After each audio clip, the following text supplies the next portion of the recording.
This podcast is intended for a mature audience over 19 years of age and is provided on an educational and informational basis.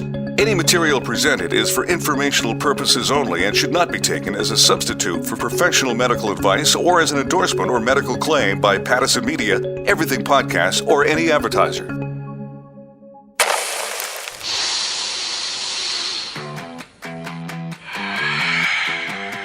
The facts on marijuana. Pot, it's a hush-hush thing. Growing up, I would have a lifelong friend that found out that I smoked weed, and now we're not friends anymore. If you go smoke a joint compared to go having a shot, I would much rather see you on the street. History and these types of myths are used in different times in different places. This is the Canadian Podcast. I'm Don Schaefer. Today on the show, hash. Hashish is the concentrated THC-rich resin of the cannabis plant, as well as varying amounts of its flowers and leaves that have been separated from the buds and compressed into sheet or brick-like form. It's not that popular here. Under 1 in 5 users make hash a part of their cannabis diet. But that's not the case everywhere, like in Egypt, where our producer Karen Habashi is from. It's a hush-hush thing. So you might find women, you might find men, you might find people all over Egypt smoking it or using it in different ways, but no one speaks about it publicly because of the stigma surrounding it. Cannabis is still very much illegal across the Middle East, but of course prohibition doesn't mean it's not available. Hash is the dominant form of cannabis in Egypt and much of the Middle East. It's resin from the cannabis plant, dried and compressed into blocks. It's often used with tobacco. They would use it in their hookah, which is the shisha. They would put it in a spoon, they light it, and they sort of smoke it. Sometimes they put it in a cup and cover it until it makes lots of smoke. They open the cover, you inhale it, so you get the huge blast.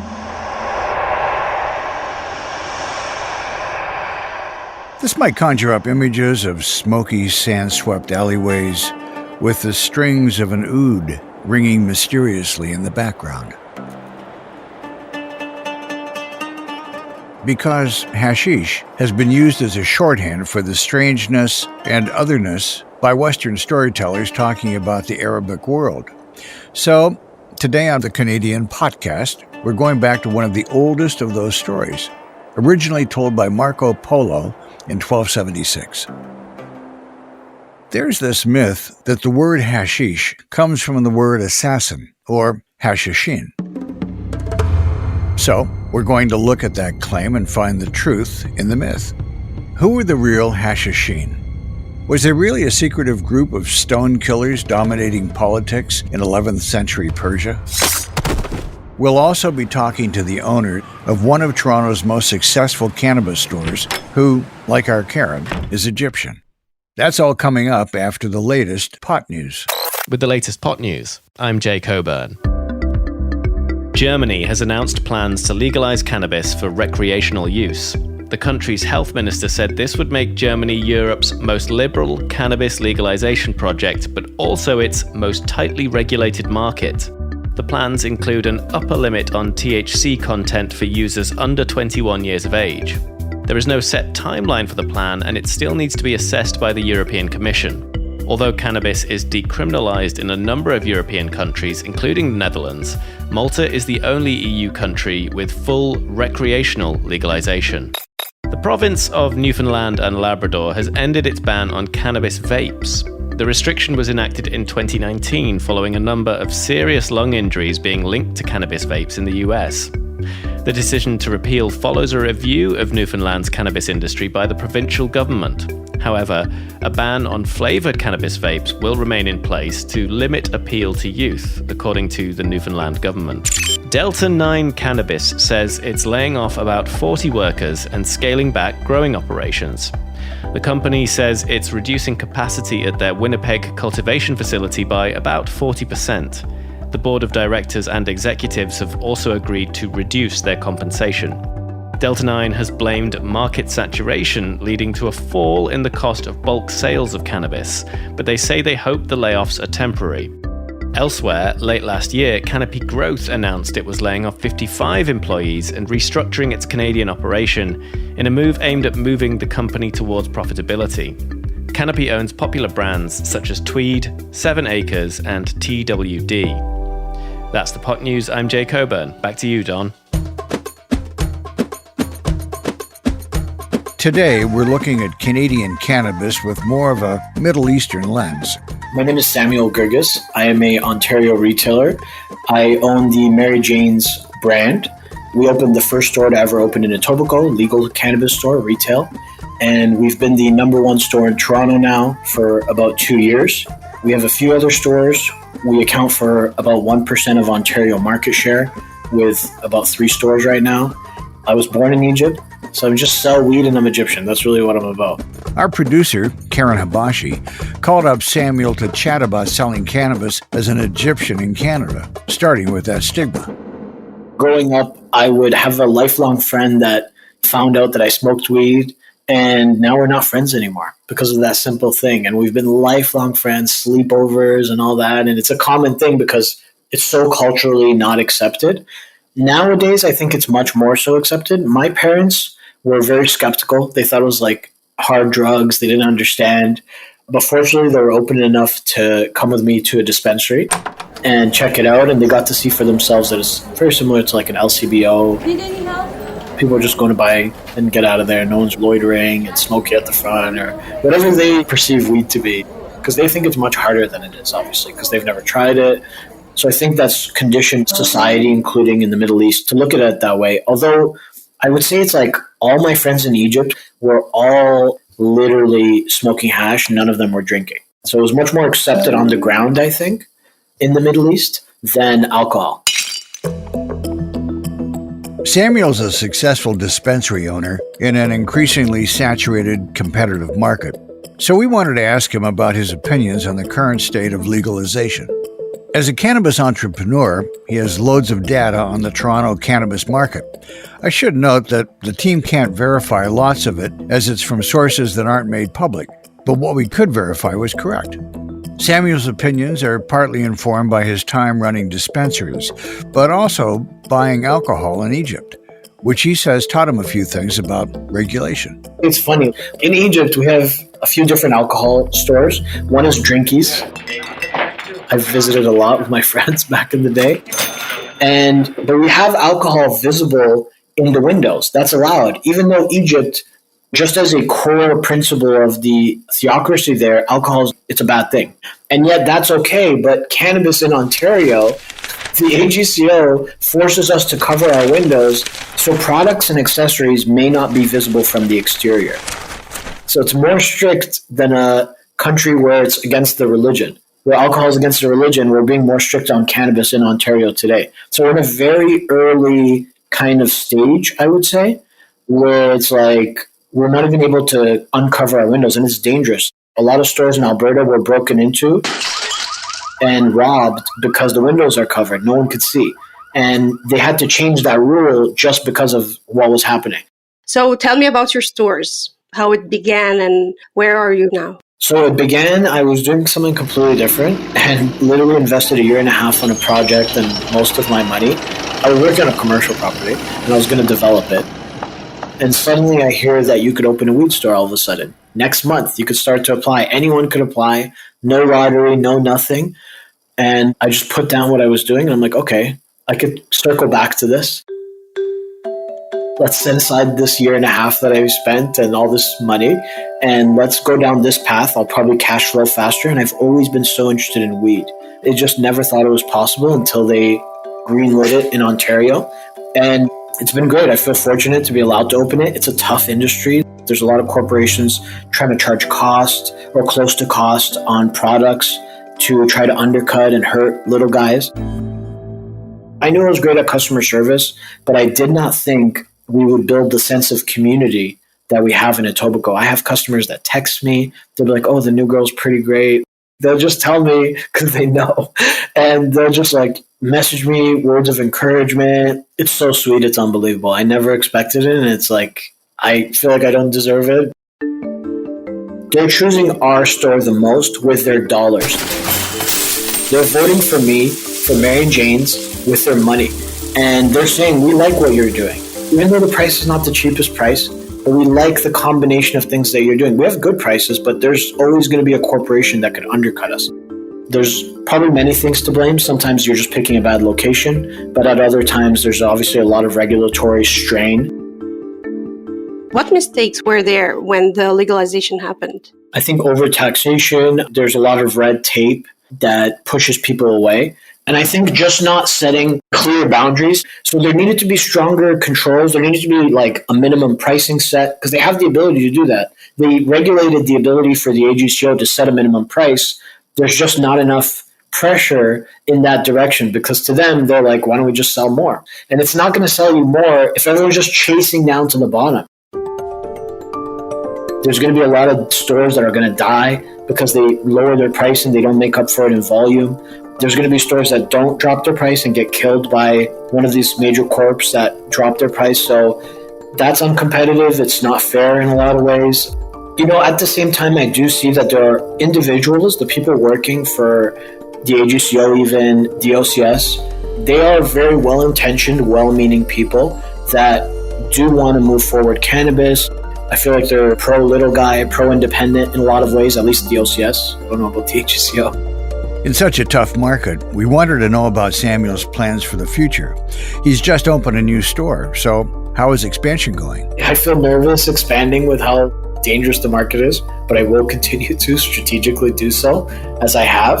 And will continue to be a problem for a lot of these big guys. They have all these big investors.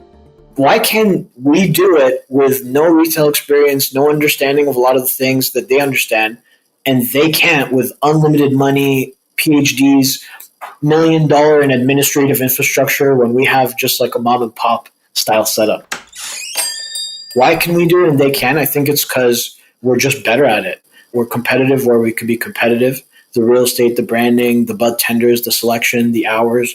And if we were given a head start of 2 years, if we were given $10 million investment to scale further, I think we would. So far, we have the highest percentage of market share per store of any network of stores pushing over $1 million in sales a month. We're the top at that as well. I don't fully understand the reason why we're that successful. I try to, and I think with the recent store opening being only 60 days old, our Mary Jane's Oshawa location, and it's already in the top 200 of 1,500 stores. They have money, they have all these things, but what they also have is the ability to get into a major plaza, a Costco, a Walmart, a Canadian Tire. They won't look at an independent like they would with those bigger guys. So the prime real estate is already taken, and yet we find our little ways, we make calls, we get on the ground, and we figure it out. We find a spot that beats their spot. So it's been a very interesting run. I'm excited to see what the next year or 2 or 3 is going to look like for the whole market and for Mary Jane's. It's going to be really interesting. That was Samuel Gerges, owner of Mary Jane's Cannabis stores in Toronto. Okay, let me tell you a story.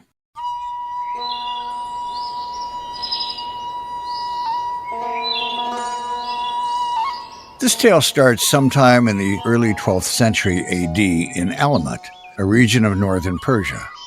To the north are mountains covered in thick forest. To the south, dry desert.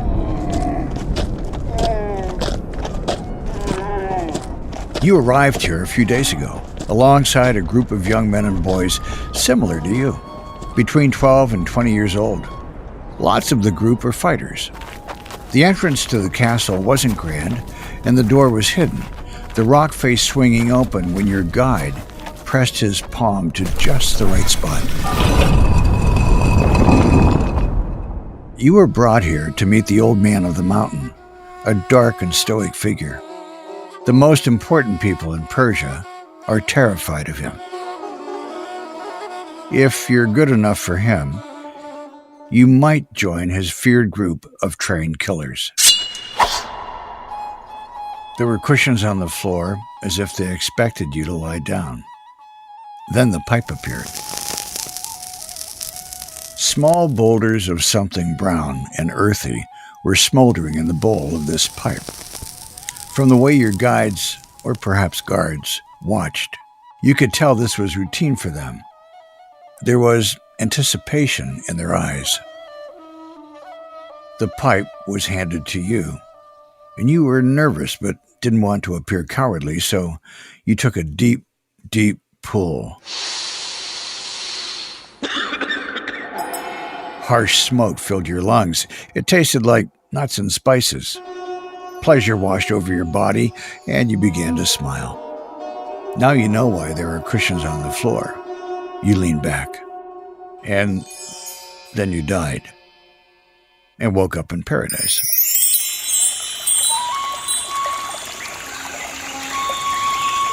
Paradise is a walled garden with streams of milk and honey. Your every want and need is taken care of by an army of beautiful servants. You still can't believe your eyes, and you've been here for 4 days now. Now you're resting in a cushioned corner, a half-eaten plate of rich food in front of you. You've never felt so satisfied with your lot in life, or death, as it may be. A servant appears with a pipe. You take a deep breath and exhale. Your eyes are closed, and when you open them, you're back in the castle. In front of you, the old man of the mountain is standing, staring, but praising you. Welcome back to the realm of the living. His voice shocks you back to full consciousness.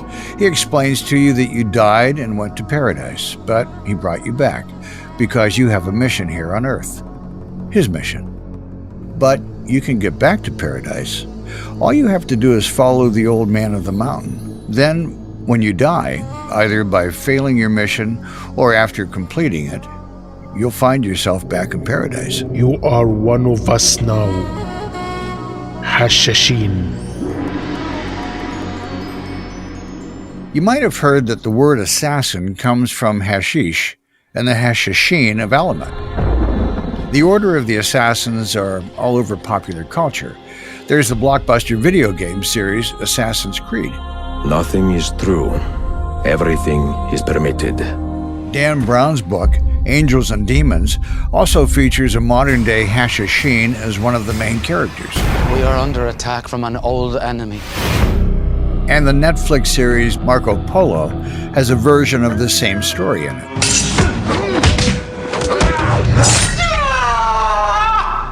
But it's a myth, possibly started by Marco Polo himself. The story you just heard is fiction based on Marco Polo and other questionable Western historians' retellings, with some embellishment from our show's writer, Jay. We're telling you this story because it reveals things about how the Western world viewed hash in the Middle East more broadly. The Order of the Assassins did exist, but there's no evidence they tricked young men into becoming fanatics using hash.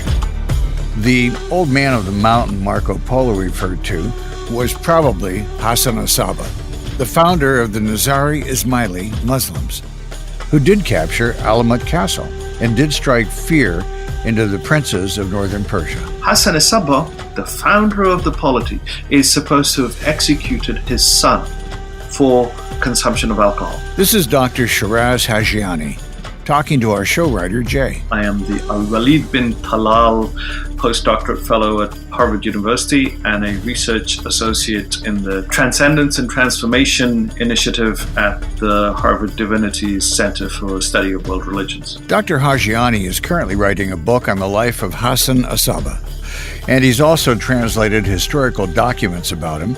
So if we're going to ask anyone about the man who executed his son for drinking, it's Dr. Hajiani. Now, what that tells us is a couple of things. A, bad family values. But more importantly, pertinent to what we're discussing, alcohol is a no-no, right? So what does that tell us about their usage of hashish? They probably didn't. If they hung up about alcohol in the way that this story tells, they're probably not using other narcotics either. Hassan Asaba was a deeply religious man. He was the founder of what's now a small branch of Islam called the Nizari Ismailis.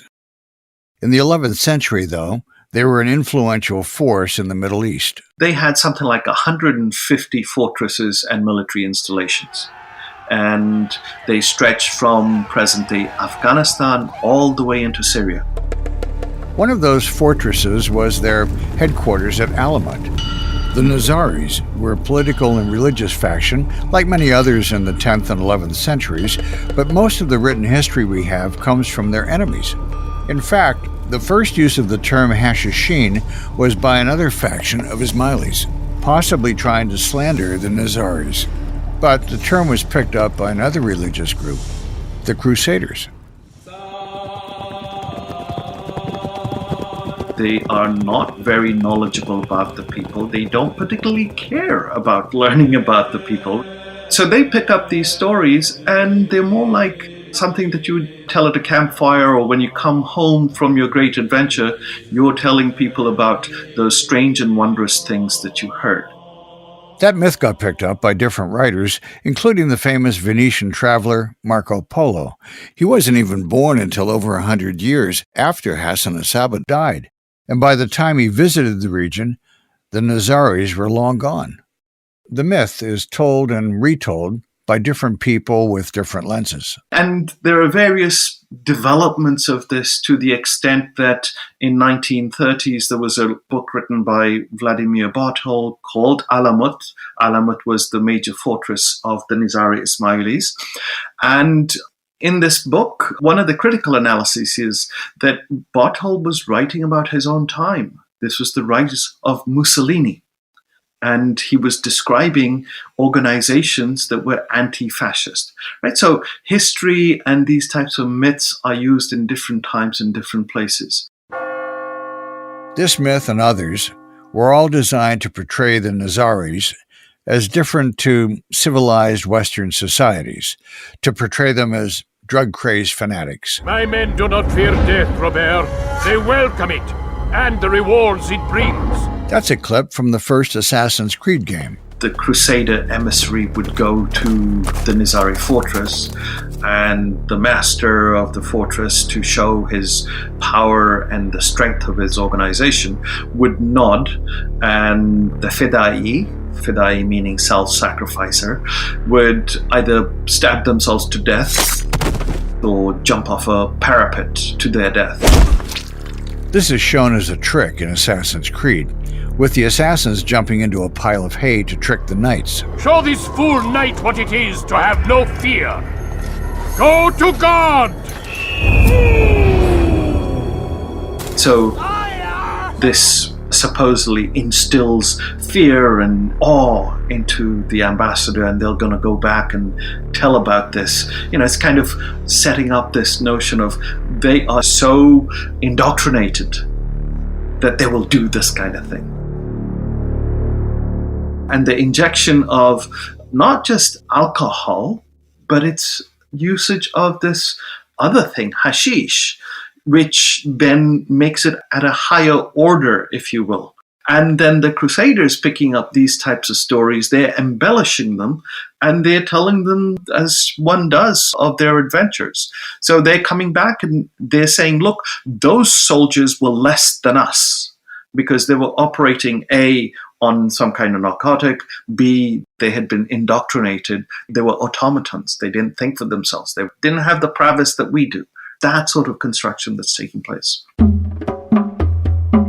The Nazaris themselves were no strangers to using myth for their own ends. There are all these legends about how Hashashin captured the fortress of Alamut using trickery. So the guy already during his lifetime, or just after, is being mythologized. So I found a short little narrative, which potentially is written about 60, 70 years after Hashashin died. And in that book, that little 6-7 page treatise, he's already regarded as one of the sacred holy men of the past. Cannabis use is often racialized. If you listen to the previous episode of the Canadian podcast, you'll be well aware of how anti-Asian racism played into prohibition here in Canada. In the USA, there was anti-Black and Mexican racism. Dr. Hajiani says the story of the Hashashin is not that different. You talk about prohibition in Canada, the United States has the same sort of history of prohibition. It is not just because of the pharmacological effects, but because there's a huge amount of racial constructions that are underlying this. So the past is not simpler than the present. The past is just as complex as our times, and we have to look with these sorts of lenses into the past. So, what truth is there in the myth? We do know that the Nazaris carried out successful assassinations on many of their enemies, including major political figures. Dr. Hashashin has seen a hit list from the first 3 Nazari rulers' reigns. And over those 72 years, the hit list lists a total of 75 assassinations. The first one was an assassination of Nizam ul-Mulk, who was the prime minister of the major ruling party. But most Nazari strongholds were on trade routes. That made them siege targets. Those assassinations often happened after attacks on Nazari strongholds. So the assassinations are not initiated, they are responsive. And there are various of these attacks that are claimed and celebrated by the Nazaris. At least that's what the texts tell us. But within 200 years, even Sunni scholars are saying, that first attack that's attributed to them, maybe it wasn't the Nazaris. Maybe it was court intrigue. One minister against another. One faction against another. So I think it's fair to say that Hassan Asaba and his followers weren't pacifists, but they weren't necessarily the cold, ruthless murderers that they're often portrayed as. Hassan Asaba did execute 2 of his sons, the second for alcohol consumption. The punishment for that is usually 40 lashes. So in my analysis, I look at that and say, is this the way that the chroniclers are recording that there was a threat to Dad's authority? There was a threat to Dad's power, perhaps. So Hassan Asaba was a complex man, spiritual, scholarly, and ruthless. A mythological figure even in his own time, with historians, crusaders, and mouthy Venetian travelers embellishing their stories with drug use and crazy religious fanaticism. But what about the garden paradise with the wine, women, and hashish? Hassan Asaba, the founder of this polity, had an ecological bent to him. So once they capture a fortress, it is said that he had trees planted and water supplies. These are essential. If you're living in a fortress high up on a mountain, you need water and you need food to survive in case of sieges. So he's building these places up, and the concluding remark of the historian is that what he had done here, there is no fortress like this anywhere in the world. It's paradise. That's about the closest you get to that. The Nizari Ismailis were largely wiped out by Genghis Khan's Mongols, and the survivors scattered around the globe. Today there are thought to be between 5 and 50 million of them, but their historical records were largely destroyed in that scattering. In the case of the Nizari Ismaili Muslims, we also have to think carefully about what Christian crusaders thought of Muslims and Middle Eastern people. When we look at history, especially where cannabis is involved, we have to take into account who wrote that history and what they thought about cannabis users at the time.